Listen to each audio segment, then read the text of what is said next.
Մայիսի 25-ը հայ գրող, բանաստեղծ և թարգմանիչ Խաչիկ Դաշտենցի ծննդյան օրն է։ Գրողը ծնվել է Արևմտյան Հայաստանի Սասնա Դաշտայան գյուղում։ Հարազատ գյուղի անունով էլ հետագայում ընտրել է իր գրական կեղծանունը։ Համատարած սպանդից մազապուտ ժողովրդի բեկորները բռնում են գաղթի սարսափներով լեցուն ճանապարհը։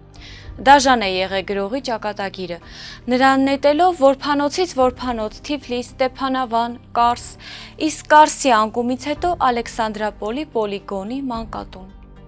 Կյանքը լի է անարդարություններով, որոնց ամենադաժան հետևանքը որփանոցների գոյությունն է, ու քանի դեռ աշխարհում կա գեթ մի որփանոց, ուրեմն կա նաև որբի հառաչ։ Իր ստեղծագործական ողջ կյանքում գրողը հայրենիքի կարոտը բովանդակեց իր սրտում, սնեց, փայփայեց ու երգեց իր ստեղծագործություններում։ Մեկնաբանության մեջ գրեք Դաշտենցի ձեր սիրելի ստեղծագործության անվանումը։